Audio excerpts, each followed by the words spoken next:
there's no problem with people being able to see it properly.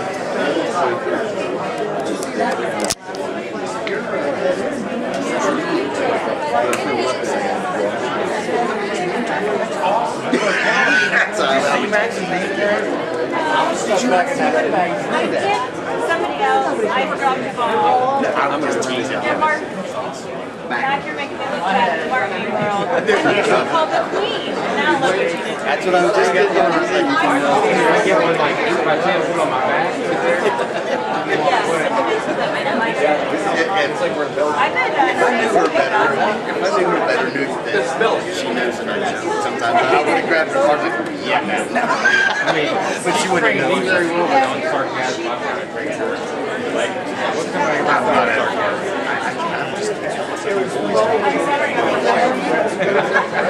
I get like that name. When Rob pointed it out to me, I said, oh, it's really bad. It's awesome. Yeah, I like it. You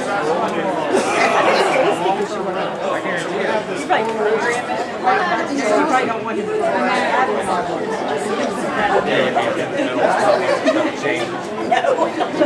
and so it's, and like I was listening in front of the reading your name.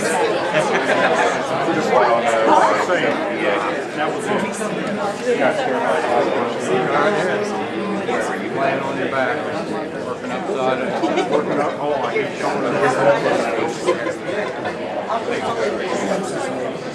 First time I was one of the people where I'm putting the stereo system in the family on the street, in the kitchen, and looking at you upside down.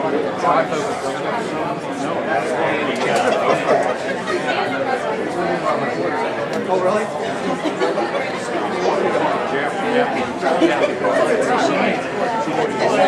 I think that was like the last one. Because he had all that access. Have to be a woman My name is Blair House. I'm a Wood County Commissioner. I'm not up for election this time. I got 2 years to think about it. Everybody's here tonight for one reason, and that's to ask questions of their candidates. The candidates have been provided yes or no cards, so the questions must be phrased as yes or no questions. You'll come up to the microphone, and if you don't feel comfortable with public speaking, they'll take your 3x5 card in the back and then bring it up to speak. This isn't about public oratory. Now, if you're like me, most every elected official is in it to make things better. I believe that all that I bumped into have the best interests of the citizens at heart. When they do, we have great government. Now this is an opportunity for everyone to ask some questions, get some policy decisions. The issue I have, the only way you get to know me is by what I believe in. And this is the kind of questions we're looking for. What do they believe? What do they think's right? Yes or no? Each candidate, if they really have an idea they want to expound upon, they get a 20-second soundbite. Now, if someone's got some buzzers somewhere, we have a bike bell, so after 20 seconds, you will be asked to stop talking. We have statewide candidates that have made the trip down here tonight, and would be remiss of us for not giving them the opportunity to introduce themselves, what their party affiliation is, and what they're running for. They will also have the opportunity afterwards to mix and mingle with the voters in Wood County. The issue we will see is, do we have time to do a statewide candidate one of these? If there's interest, we should. Now, my goal tonight is to find out what these gentlemen and ladies behind me believe. So, without any further ado, statewide candidates, please come up and say what you're running for. Mr. West, you're right close.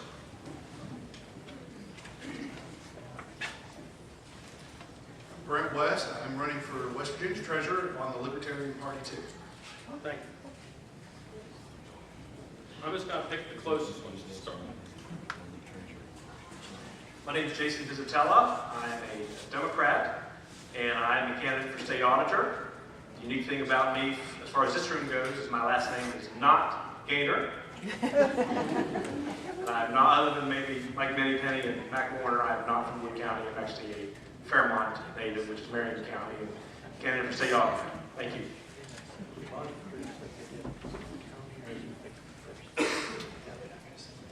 I'm Mike Penny. I'm a Democrat running for the United States House of Representatives.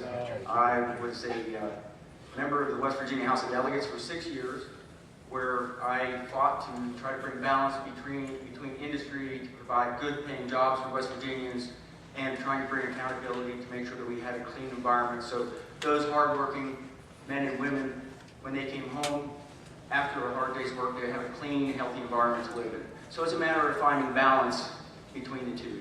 There's nothing, it's just all or nothing on one side or the other. We need to find balance to make sure that our men and women have good paying jobs as well as a clean environment to come home to. Thank you.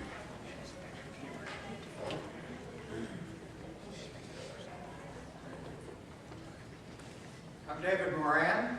I'm running for governor, Libertarian Party. I ran 4 years ago, and we succeeded in getting the Libertarian Party on the ballot. We are an officially recognized party in the state of West Virginia. We put out a book. I'm not going to read it to you, just show you that if you would like to know what the Libertarian Party stands for, this is our campaign book that we put together for you to read.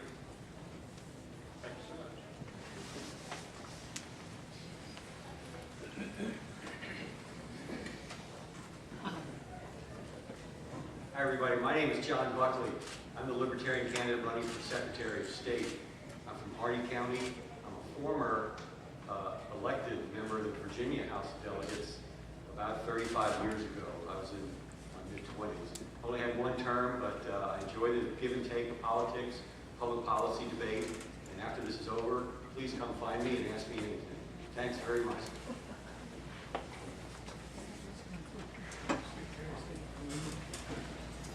Most of you have been given one of these cards. A better West Virginia starts right here. That's with the Secretary of State's office.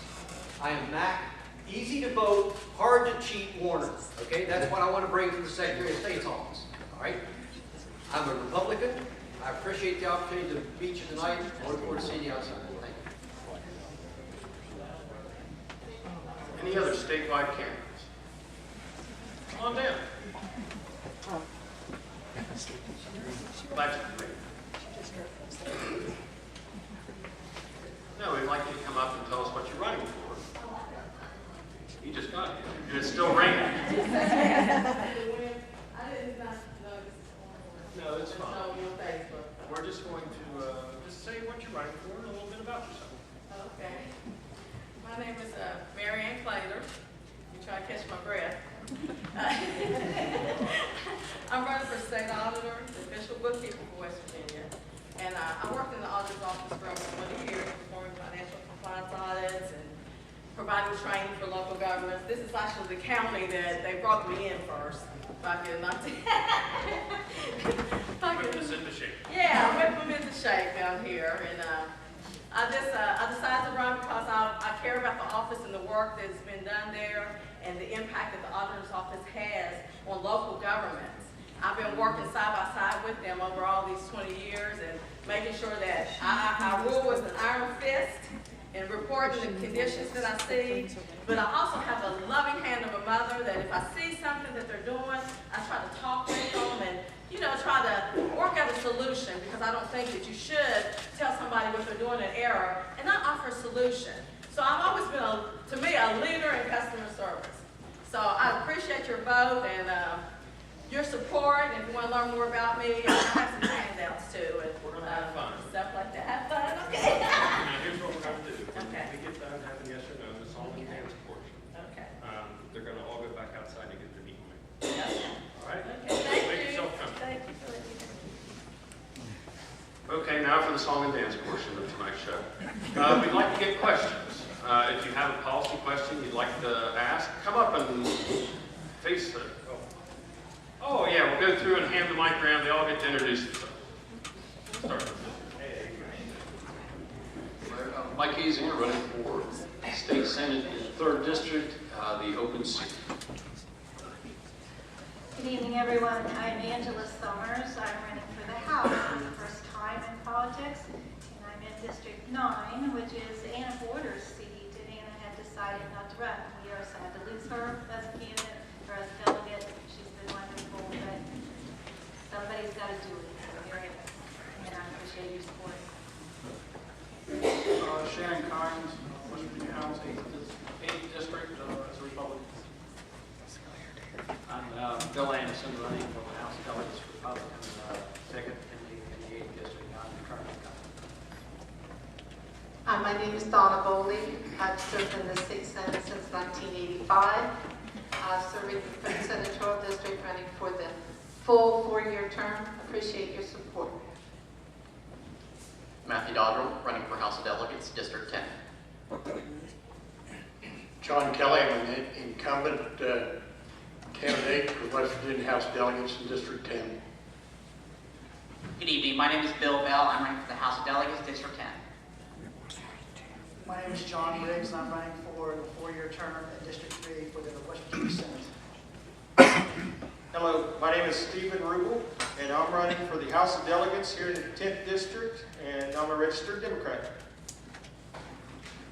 I'm Jim Marion. I'm running for the 9th District House of Delegates as a Democrat.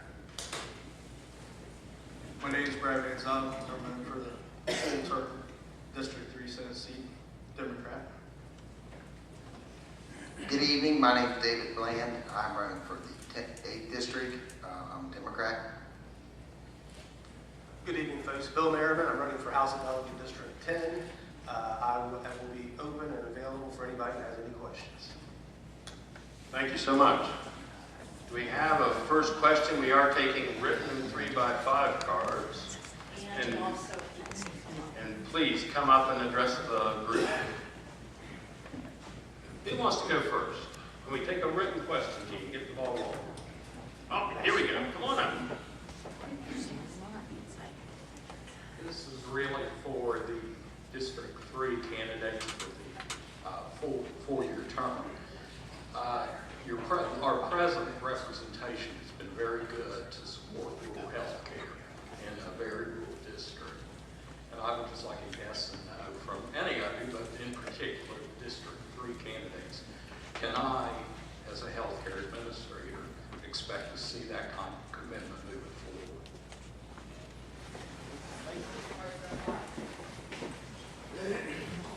Hey, Mike. Donna, 20 seconds. Thank you. Yes, I have worked very hard to help provide the health care for the rural communities. The Sistersville General Hospital has put a new a care center in Pleasant County. And then another thing that we've worked on, and I worked with Anna Border on, is getting the nursing home in Worth County. Any Worth counties here? Worth County is the only county that has a nursing home. So that'll be finished in September. Yes. Thank you. Other candidates? One thing, in the budget, they're trying to cut funding for health care. I will vote against any cut of funding for health care. Any other candidates wish to address the issue? I have There we go.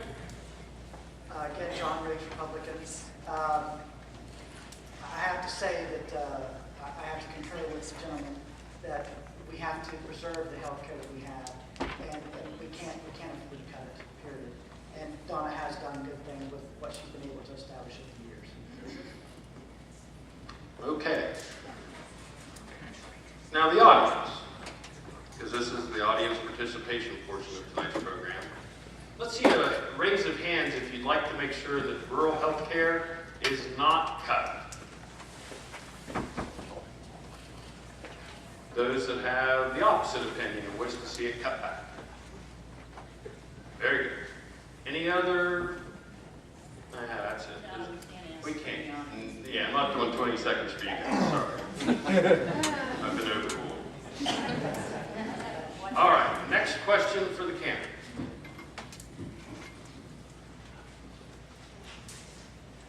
Good evening.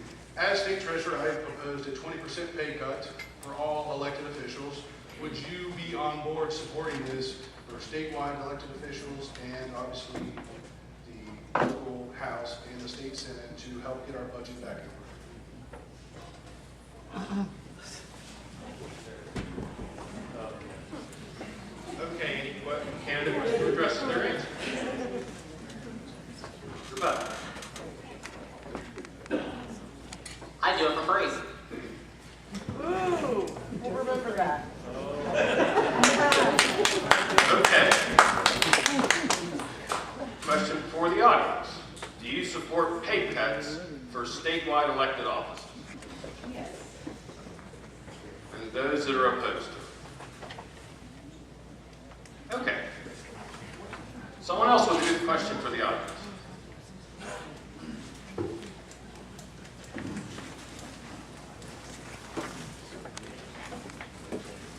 My name is Jeff Fox, and I'm a lifelong resident of the Parkersburg area. I work as an electrician in the building construction trades.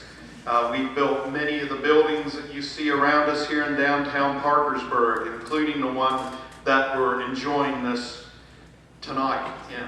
So my question is, in the last legislative session, actions were taken which, even though overwhelming disapproval from the citizens of our state, I feel that in my heart, that we've taken steps that will cut wages, that will make work sites more unsafe, that will lower the amount of coverage that workers have in our state, and that will overall not help our poverty-stricken state.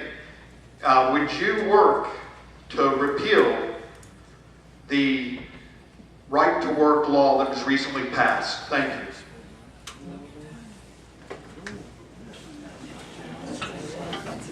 Well, I didn't know we seated you guys that way.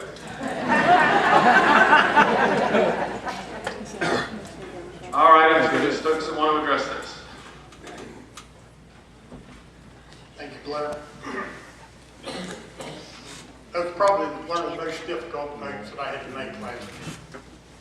But as we sit back and look at it, we've got folks from labor who have lucrative contracts, and that's wonderful.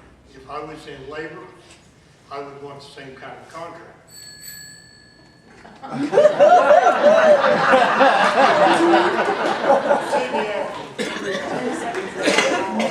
a retired Teamster. I always believe in unions. We need good paying jobs that will pay taxes and keep money in this state. You will not have that.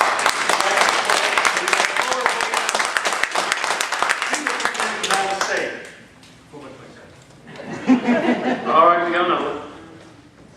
I'm the business agent for Bricklayers and Allied Craft Workers, and I've seen firsthand what happens when you bring right to work. You see lower wages and less benefits. And in a state that already has the low wages that we have, why do we want to take our good paying jobs and make them low paying jobs? Thank you. I'm a lawyer here in Parkersburg. I've been fighting for the hardworking men and women of this county, and I'm from this county, born and raised here. And this was the worst legislative session, reportedly, ever, or one of the worst ever. In West Virginia, we had legislators reducing the wages and creating unsafe work environments.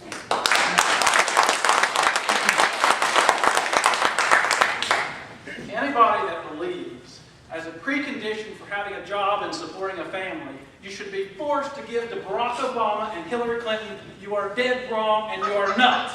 It does absolutely nothing to reduce wages. Thank you. Okay, now it's a show of hands. Who supports repealing the legislation over right to work that was passed in the House and Senate? Who would like to see it remain in place? Okay. Let's have another question.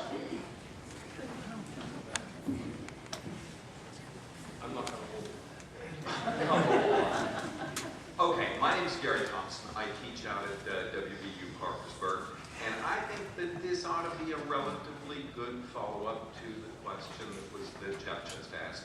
I'm trying to think I know how this is going to turn out. We just saw California and New York pass $15 an hour minimum wage over the next few years. I've been to 2022, I believe. Who supports increasing minimum wage in West Virginia? And does anybody support $15 an hour? We got two questions. Let's go with the first of raising minimum wage. Yeah. Okay. Who supports increasing it all the way to $15? Anybody like to speak on that issue from the candidate? All right.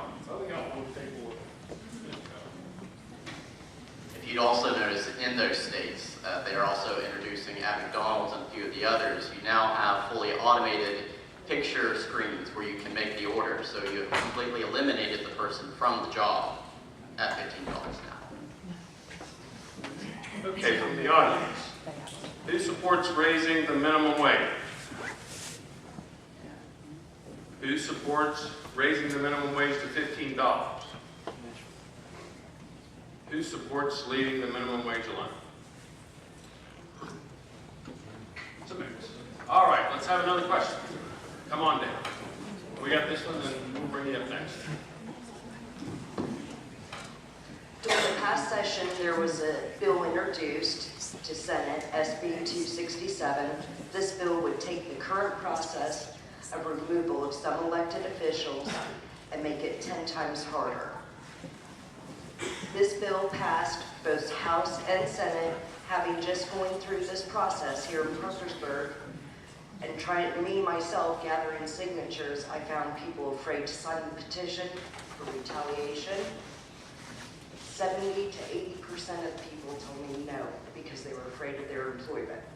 And how do I know this? I personally had a city council member call my job because I was collecting signatures.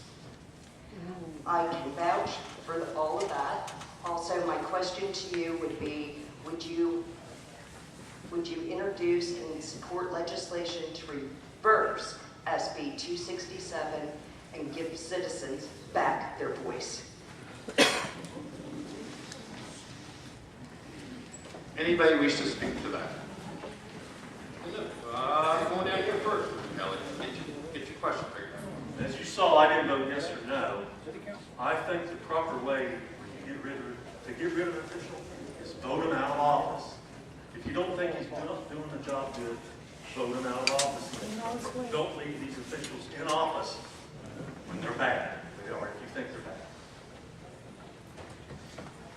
I believe that we should have requirements that if an official does something in office and it's not legit or something that was right, we should have the right to remove that person from office. I support that legislation. I would support legislation that would give the citizens the opportunity to do that. Thank you. Any others? Mr. Kelly. Thank you, Blair. I voted no on 267. I did it for one reason. I thought the limits that were put up were too high, and I thought we needed to have a little bit lower limits. I think 25 signatures probably isn't enough, and I would like to see somewhere in the middle. But yes, I would do legislation to lower those limits. Thank you. Mr. Kelly. So the question for the audience, right now we have changed the right of recall, I think that's the right term, and raised the number of petitions required to call in a 3-judge panel. Who supports the raise of the limits? Who supports the limits remaining the way they were last year or going lower? Very good. All right, next. Oh, yes, sir. Come on up.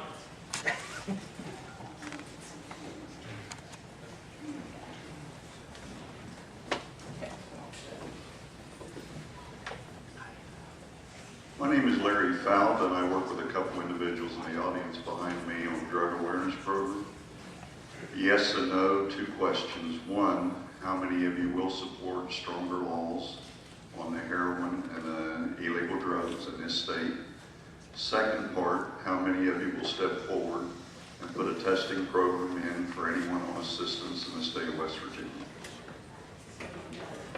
We got 2 questions. Let's start with the first. Stiffer penalties for drug crimes. And the second question, is there any way you want to comment on the stiffer penalty issue? Mr. Dawson. With the drug issue, there's actually 2 parts to that. One, you have the dealers, and then one, you also have the users. And a lot of our system is filled with users, not necessarily so much the dealers. What we really need to do is institute a new recovery program that is more long-term versus a 30-day or 60-day, something to 6 months to a year. Thank you, sir. Anybody else want to comment on it? Mr. Mayor? Well, I work with this every day. I see it every day. There's some prosecutors out here and judges and magistrates. The key to this, first is we've got to redefine what a controlled substance is. They're using, the drug dealers and manufacturers are using substances now that aren't in the controlled substance law, so they're not illegal, like fentanyl. Oh, sorry. And so that's the first thing. And the other thing is there does need to be better rehabilitation programs. That should be 40 seconds. Right up. So, 40 seconds. Only in the United States of America will we force working people to go out and pay for Medicare, Medicaid, and the VA to prescribe all these opioids as painkillers, and then force the same person to go to work and put in all these rehabilitation programs to pay when people are abusing them. We need to rein in the prescription drugs, put on limits to the opioid prescriptions, and start reining in some of these programs. Thank you. Yes, sir. Thank you. Just so you know, in terms of TANF benefits, we did pass a law that to get TANF benefits, there is drug testing for that. So there was a lot of bills that were passed down there that are making it stiffer penalties for drug problem, because the drug problem is very, very bad. We need to address it. And I know Mr. Fowler, I know he's working on that also in other ways. Thank you. We got another question there, and now you have to remind me. The second question was testing of welfare recipients. If you receive state aid, should you automatically be subject to a drug screen?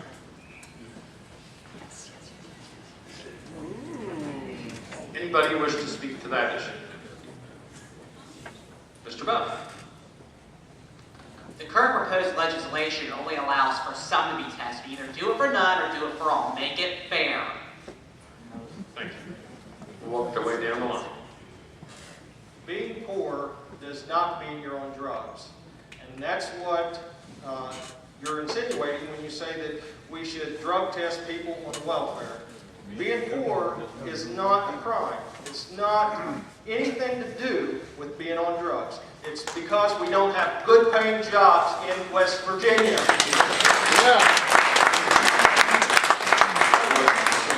Because we rank 50th best states to do business in the United States. Awful. Exactly. And if we do decide to drug test, I believe legislation should be drug tested as well.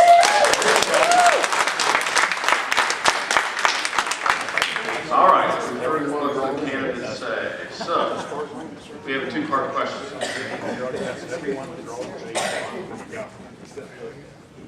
Oh, drug laws should be made stiffer. Who believes that? I know there's, say, 2 different ways, but who believes, huh? Not everybody believes this. Right, that's true. And then the second piece was, should the state test welfare recipients? Is that yes? Yes. And then those that vote no. I apologize, I didn't get the no votes last time. All right, Ms. Ambrose has a question from the audience. Right, and if anybody else has questions that they want to be read, just, lift it up and we'll bring it forward. This is one. I'm a short person, what can I say? Do you support the advanced advancement of protections for LGBT citizens, including protections in the workplace, housing, and transportation sectors.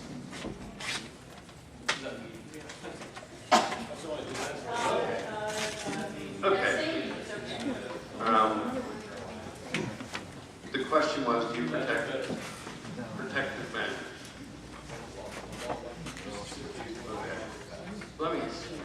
Okay. Let's go through that. That one's complicated. I'm sure everybody wants them there 20 seconds. Anybody? Everybody has the right to live free and live without being judged by somebody else. And the RFRA bill was the worst piece of legislation put up down there at the state capitol. All it did was promote discrimination. Thank you. Any other takers? Raise your hand. There's absolutely no reason that we should discriminate against anybody. It only promotes division. Mr. Mayor.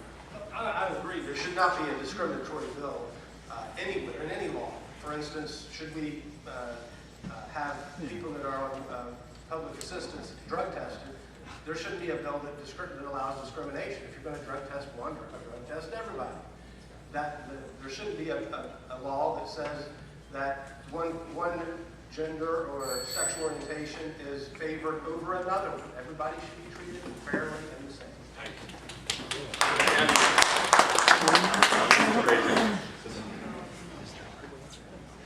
These arguments are inane and vapid and just meaningless. When you ask somebody to vote for you, you're asking them to discriminate. It's impossible. It's just ridiculous. The bill just gives a right for you to have the protection of the freedom of your conscience given to us by our founding fathers as stated in the First Amendment. The question didn't involve religion. Thank you. Of course. It does. No, Of course, discrimination is bad. And it's also bad for the business owner that wants to serve whoever they want to serve. No matter how morally wrong they may be, they should have the choice to serve or not to serve. Okay. Let's ask the audience. Was it a two-parter? Do you support the advancement of protections for LGBT citizens, including protections in the workplace, housing, and transportation? Those in favor? Do you support? Do you support? Those opposed? So a lot of abstentions. Yeah. Yes, sir. That's something we'll be able to talk about after this is over. Let's go for the next question. Come on up.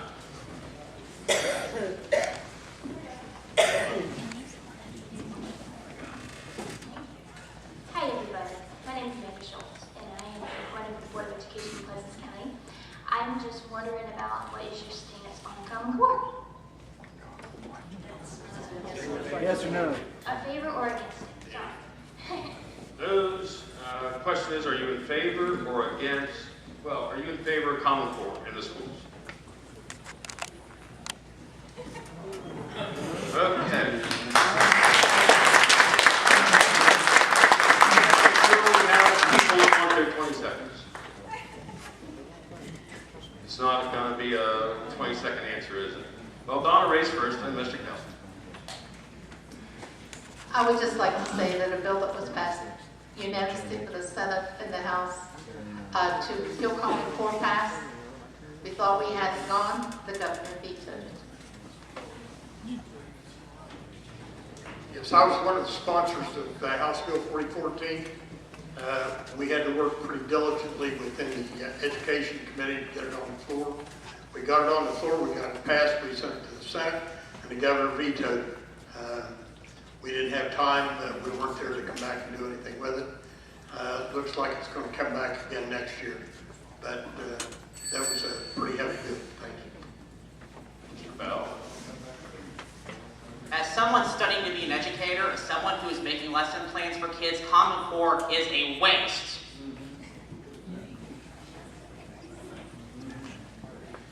I've worked with a lot of youth over the years, and it's one of those things that as we go through and the Common Core is designed so that the test results reflect what the teacher, so if the tests are bad, then the teacher's bad. But then also we've gotten away from several things such as woodworking, metal shop, auto mechanics, home ec. We've lost a lot of that with our youth, and they don't know. Education is simple. We need to put it back in the hands of the teachers, the educators. Let them work on the what the students need to learn. That's where it needs to be. Thank you. Oh, Ms. Sun.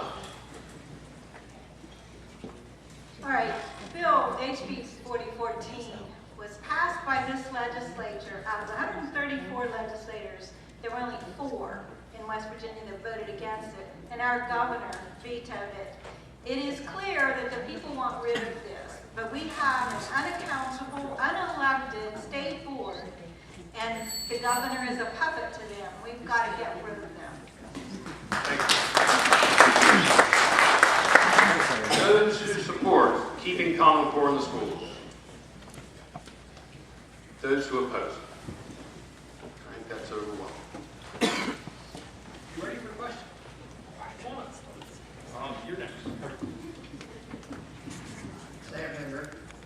If legislation this session and the budget doesn't fund PIA, we all support, if elected, fully funding PIA the next session.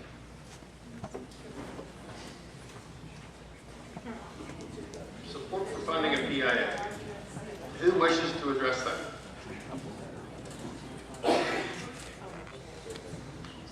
Thank you. This legislature will address PEIA in the next couple of 3 weeks. It may even go as far as after the primary, but we will address it fully.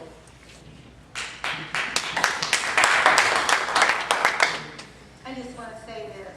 When I started looking into Common Core, one of the things I realized is that the education in this state takes up 1/2 of the budget, the entire budget. It should be, just by the budget alone, it should be the priority on every legislator's desk, and yet it's not. We need to make it a priority, and I can tell you the audit that was done in 2012 said there are $90 million that could be saved by some of their things they told us.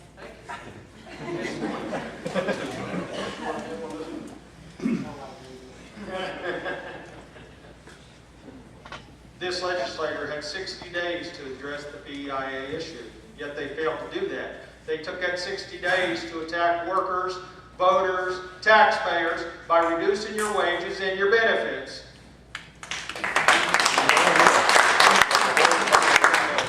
The reason funding PIA is important is because many counties in the state of West Virginia this school year couldn't hire enough teachers because teachers don't want to come to Wood County because the surrounding states have salaries that are much higher for their teachers, their retirement, and all of their benefits are safe. West Virginia, nothing's safe and nothing's been done about it. Oh, here we go. We'll let this conversation. Mr. Kelly. Thank you again, Blair. The House of Delegates budget this year was ready to go on March the 12th. PEIA was totally funded in our budget. It was there. We had every intention of funding. It was just a $92.2 million shortfall that the governor dropped in our lap 4.5 hours before we passed the budget. It would have been there. Talk about underfunded education. We've tripled education spending in this state the past 20 years. $0.8 billion to $2.4 billion. $11,000 per student. Some of the highest in the country. We're getting proficiency scores near the bottom.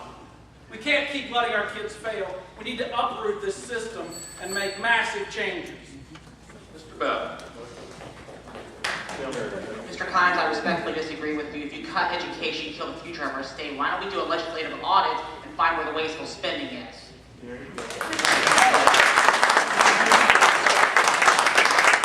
The question before this group was, do you support fully funding PEIA? PEIA is the Public Employee Insurance System. The state employees in many counties and many cities use PEIA as their health care. 233,000 West Virginia. So who's in favor of fully funding? Who's opposed?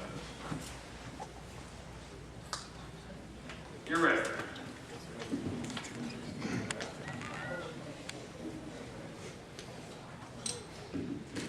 My name is Eric Engel. I'm a Parkersburg resident. I'm also group leader of Mid-Ohio Valley Climate Action, as indicated by my button here. I have a question myself, but I also have numerous questions from the audience that I'll try to disperse so that I don't bogart the mic. Very straightforward question. Do you believe that anthropogenic, that is human-caused, global climate change is an issue that must be dealt with right away by public policy at both the state and federal level? Yes or no? We think we need changes to benefit the climate. Would people wish to speak to them? One. Yeah, I mean, we would have to be fools not to listen to what our scientists are telling us. Look at the ice caps. Look what it's doing to them. We're going to see our ocean levels rise. I mean, the carbon that we're putting into the atmosphere is destroying our planet. Others? Glaciers in Ohio are long gone. Newsflash! Glaciers have been melting for thousands of years.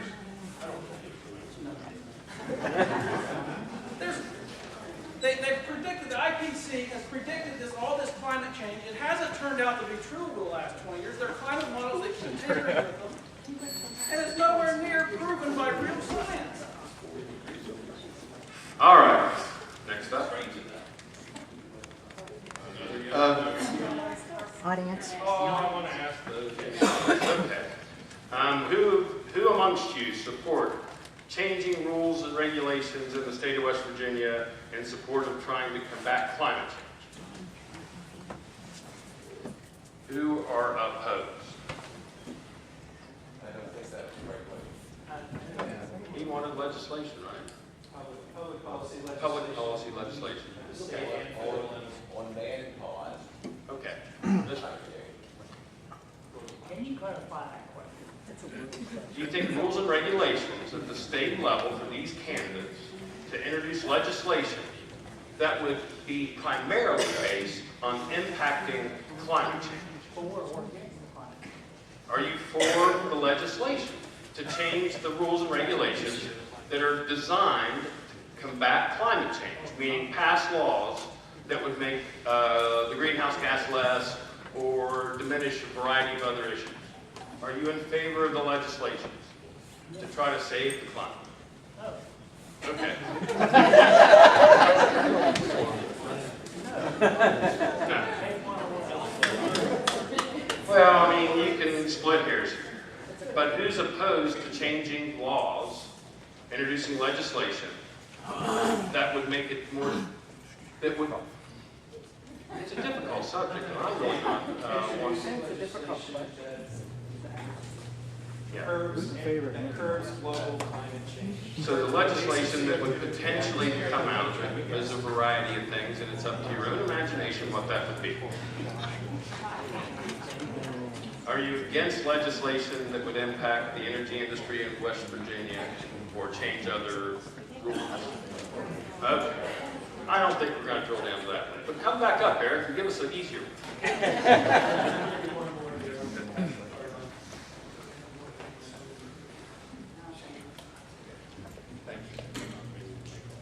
No, you're fine. I answered my question. That's fine. Question from the audience, not from me. Do you support a woman's right to reproductive freedom? That's how it's worded. Are we pro-choice or pro-life? We say pro-choice. Yeah, Are we that's... pro-life? Mr. Henry, you're going to get called back. I did. That's okay.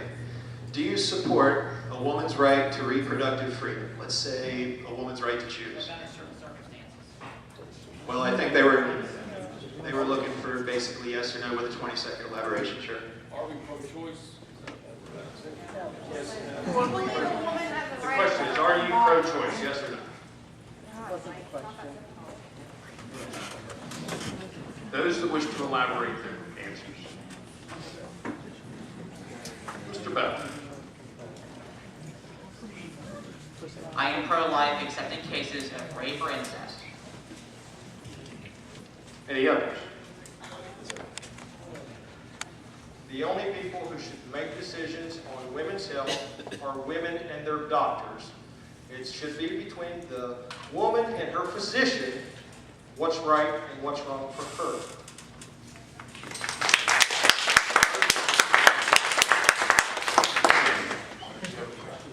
Oh, I gotta ask this. Who in the audience is...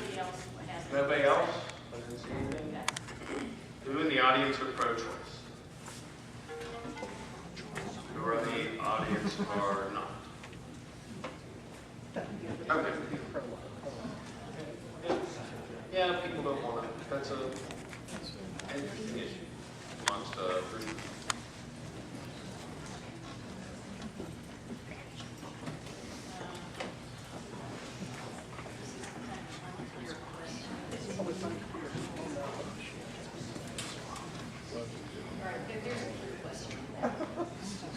Are you willing to raise the tobacco tax to fund PEIA?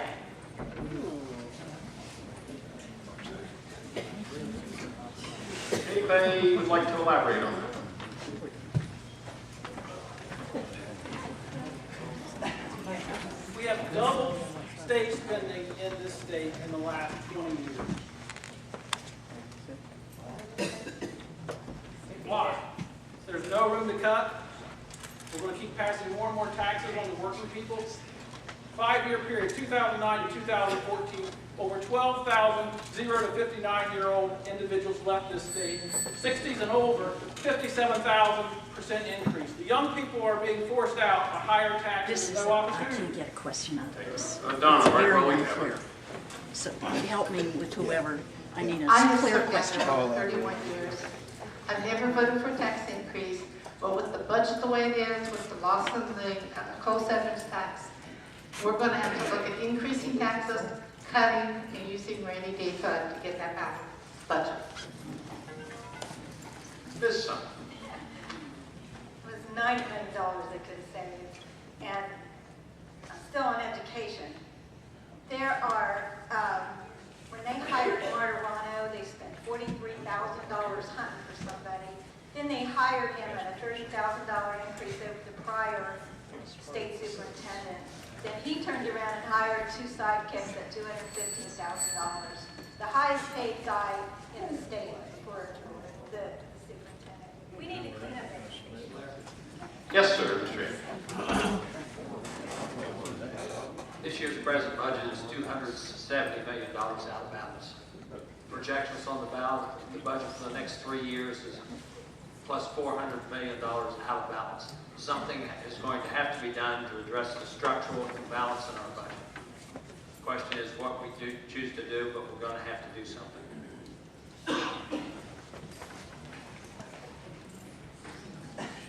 2 bills were introduced this year on the floor. Each one of them would have brought in approximately $100 million per year. Leadership wouldn't run them. And as long as those bills are on the floor, I will not vote for any reduction of services, and I will not vote for any increase in taxes. In other words, they need to run those bills and bring that money, that revenue into the state without raising your taxes and cutting your services. Thank you.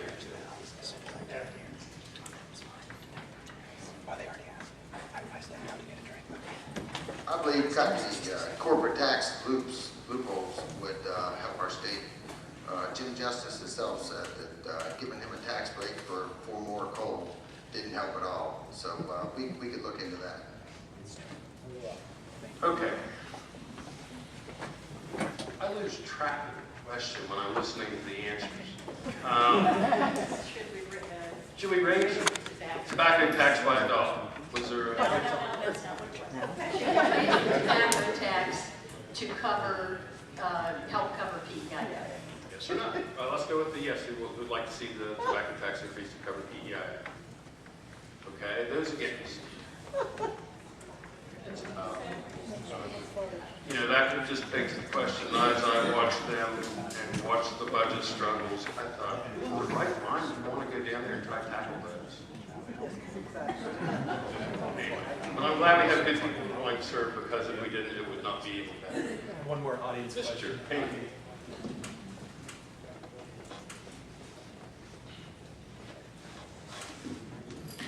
I'm trying to get just one question out of this. Do you feel that alcohol itself is a drug, and should there be stricter laws on alcohol use in addition to other drugs? Audience question. That is essentially two questions. First, the first question was, do you consider alcohol itself a drug? We could get a quick yes or no on that. And would you support stricter laws or regulations pertaining to alcohol use? Okay. He gave you a two-part. You can answer one or the other. Thank you. You get 20 seconds. We're running. Anybody like to address alcohol? Okay. The first question was, do you consider alcohol a drug? Yes. Those that would say no.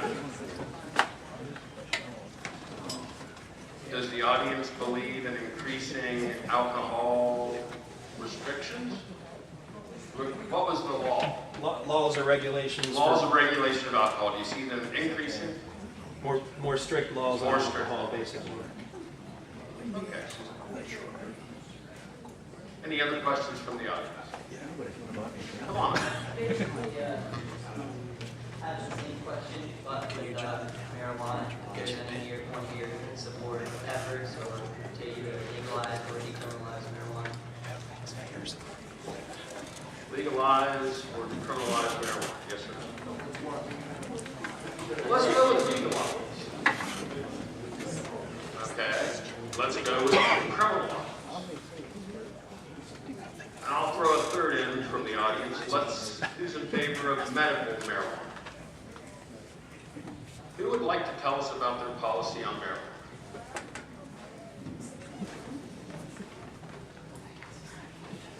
I am for industrial hemp.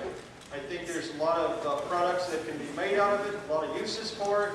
I am for medical marijuana, and I think we ought to have an option to, opposed to the opiates, to use marijuana for pain and suffering and everything else. Thank you. Any others? Okay. Audience.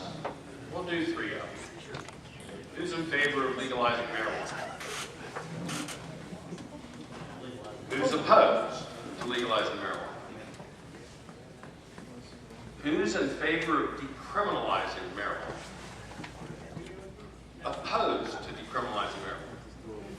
What's the difference between legalizing and decriminalizing? Well, legalizing means that they're going to sell it in the store, and decriminalizing it means that if I get caught, I don't get such a huge sanction. Oh, so it's like a fine. It's a civil penalty versus a criminal one. Right. Let me do it again. Everybody got that one? And now the last one would be, who's in favor of medical marijuana through a doctor's prescription? Who is against? Okay. Oh, wow, we got those down. All right, we got a question. Would you like to ask a question to the group? Small political parties have an uphill burden to be recognized to participate in the political system. Currently, for a political party to be recognized and be official, it has to run a candidate for governor. It gets at least 1% of the vote. So it's one race every 4 years. This year, Delegate Pat McGeehan, a Republican, and Delegate Isaac Sponville, a Democrat, introduced legislation to extend that 1% threshold to any of the 6 statewide races to get to 1% in order to be recognized as a political party. It didn't get a hearing, but I think it was received with some interest.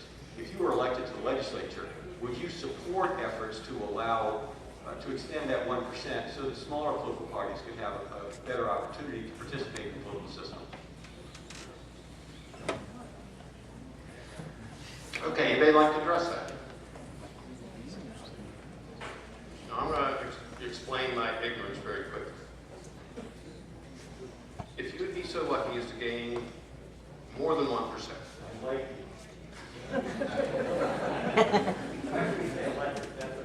I didn't want to go that far right out of the chute. Then the next election cycle, which would be 2018? 4 years. But in the interim, if you gain greater than 1%, then other independents can run in the off year, the 2-year election.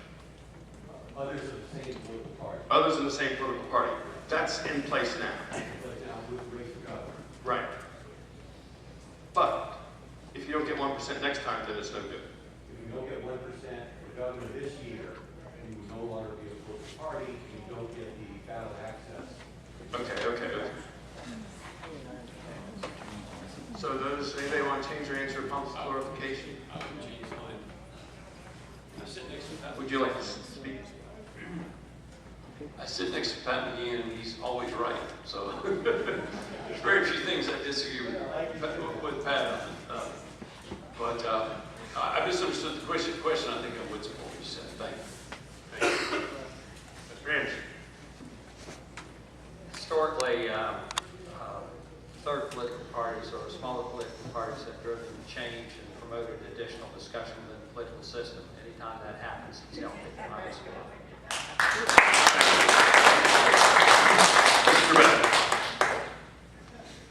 Talking to a lot of WVUP students, you find a lot of students that are disenfranchised with the current Republican Democratic system. More options just allows somebody to represent them. Very good. So, from the audience, do you support changes in legislation that would make it easier for third parties to have ballot access? And those opposed? Wow. Very good. Do we have another question from the audience? Oh, we got right here, close enough. And then we'll come over to you. You're next. What? All right, so I'll come to you. Just let somebody else have a chance and then. I think Mike give it to me. Let's do your first one. Okay. Hi everyone, my name is Linda Hansen. I just recently moved to Parkersburg about 3 years ago. And my first question to all of you are, if you're pro-life and you want to regulate women's bodies, would you also